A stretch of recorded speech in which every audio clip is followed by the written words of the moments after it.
So honestly, if I'm thinking pull-ups, we instantly want to be able to get the first pull-up, or we should be inverse thinking this. We should think, okay, if I'm trying to pull myself up over the bar, how do I get stronger doing that?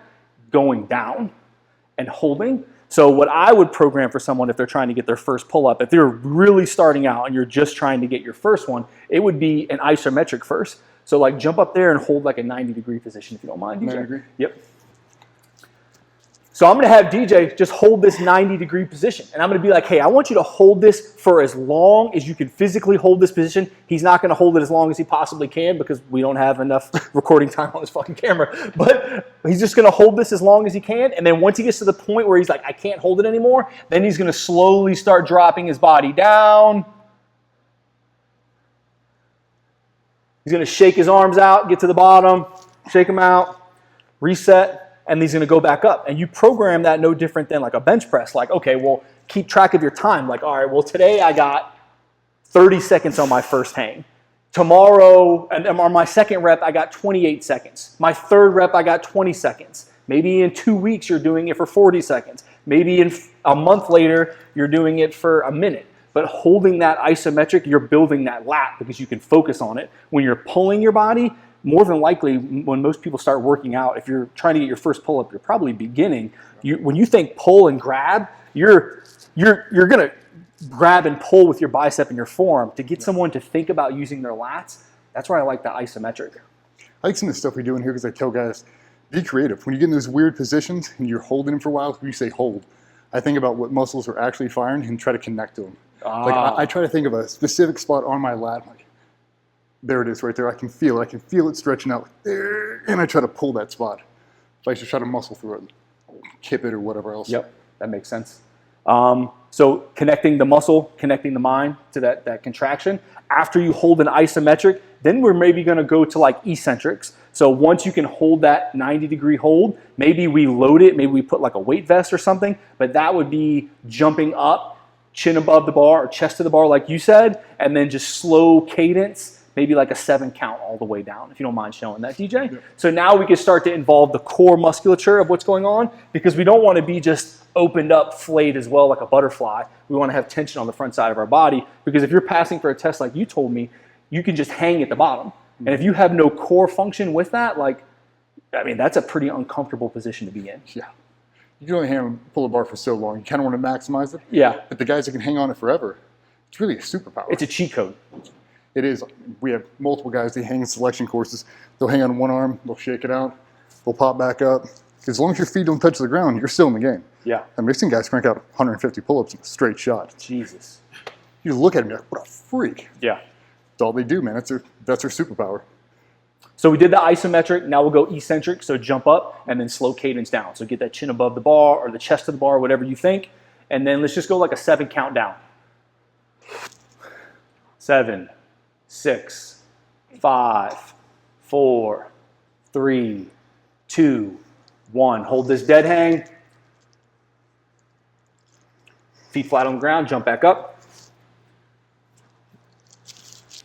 7, 6, 5, 4, 3, 2, 1. Hold that dead hang. Time on the bar, time under tension. That's what's going to increase the strength, focus on the strength we want. Slowly down.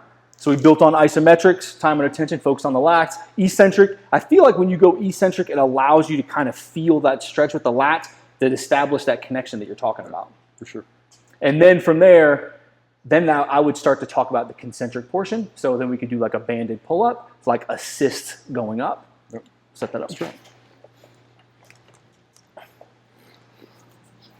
So we talked about like an isolated contraction, eccentric, slow down, and now the up portion. To me, this is the portion that everyone wants to go to. They want to just band their pull-ups because they want to feel good about doing 8, where they should just feel good about building the strength, taking the time, and then the concentric, in my opinion, is the last step. So we can go feet, knee, whatever feels comfortable here, DJ. It's going to feel comfortable if it doesn't pop me in the balls.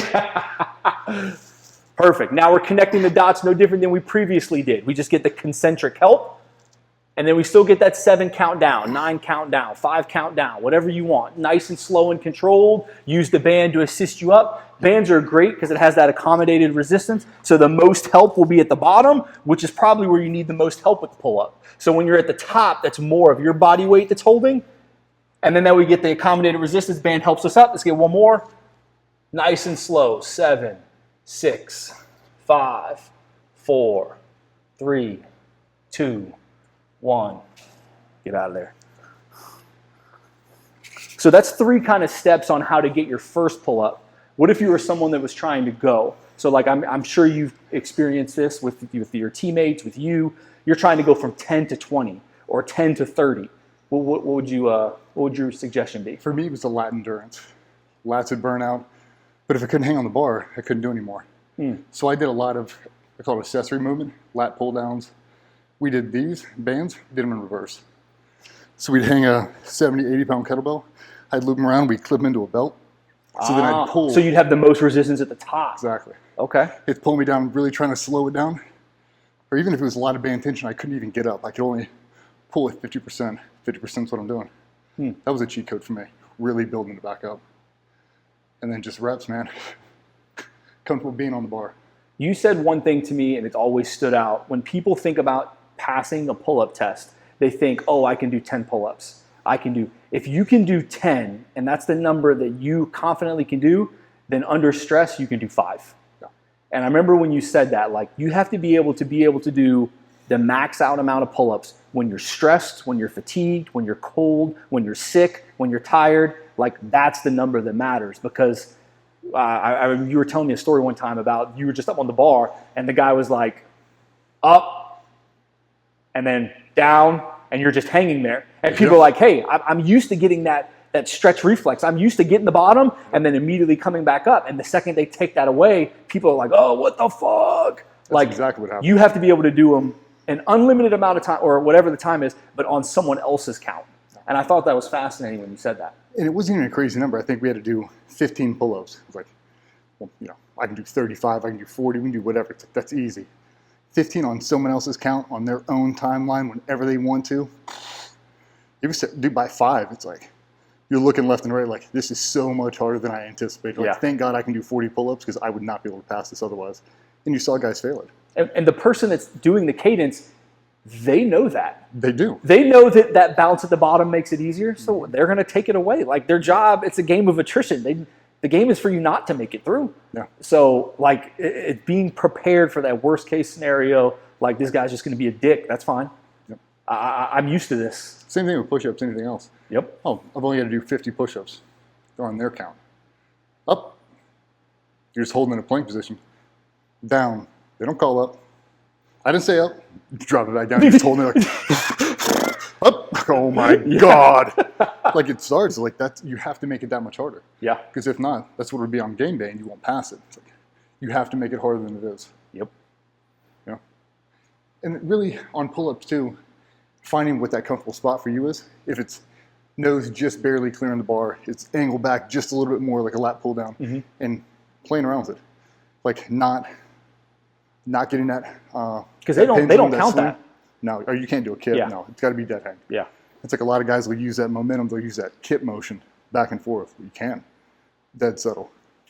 I've seen some guys that have really strong and built like biceps and forearms that will have a more narrow grip because they'll be more powerful, but then they fatigue way faster than a wider grip because they're not using those bigger muscles. It's almost like a close grip push-up versus like a wide. Like they can have more velocity, like they're cranking them out, but they can't do it endlessly. No. Whereas having that wider grip, not only can you hang here easier than here, because if you're hanging closer, your body's probably back because you can't be through.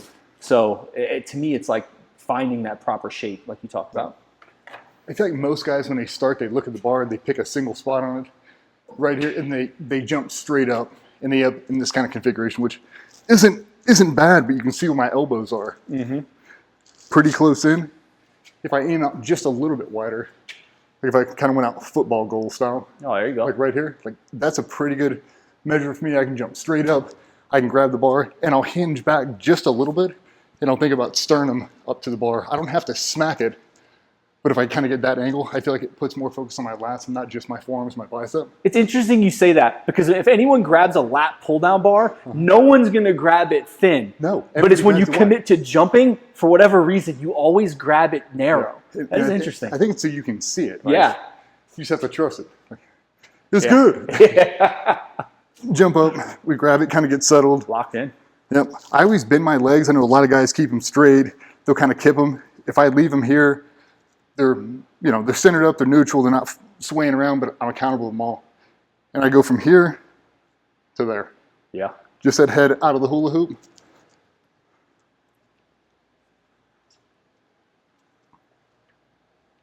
That's beautiful. Good tempo. Good balance. It's like just being accountable the entire time. Like I can feel it when I get to the top, squeezing everything down, lowering the position if I used to drop it in. Yep. But it's not like I don't want to drop my entire body weight so much on my elbows and everything else. I have to rebuild all that up. Keep the tension, reverse it. Keep the tension, reverse it. Jump back up there. I can point out something too, because you do it automatically, especially when we're doing like our overhead holds. But like when you're about to do a pull-up, you're creating tension, you're locking your scaps down, but being able to hang and letting the scaps upwardly rotate and move and hold this position, that's a skill in itself, because that's what we put so much emphasis on a lot of the row patterns and stuff that we do, is moving the scaps, letting them move freely, because if everything's just bolted down and locked, you can't hold for time. No. Like this, like you have to like let that happen, because if you're like this, you're wasting so much intention and effort and contracting to hold the position that you should just be able to hang out in. But you remember, like, we got my shoulder rebuild. I couldn't get my hand overhead. Dumbbell shoulder press. I mean, we were in this kind of motion. We couldn't get anything. It took us forever with bands to be able to extend, and that's really what we were trying to get. I'd be in this configuration. We need this to go to there. Yep. Now I can pull back into it. That 2 or 3 inches of scapula movement was everything. As soon as we got it. But for your situation, and I think a lot of others, it's the confidence. Like it's like you're seeing it and you're just like waiting for pain to happen, and then when it doesn't happen, you're like, oh, yeah, okay. Like now I can do more. But until you've put yourself in that position, you don't know what feels good. I feel like I'd say 50% of what I get from military law enforcement about fitness in general is I'm just coming back from a surgery. How do you rebuild confidence?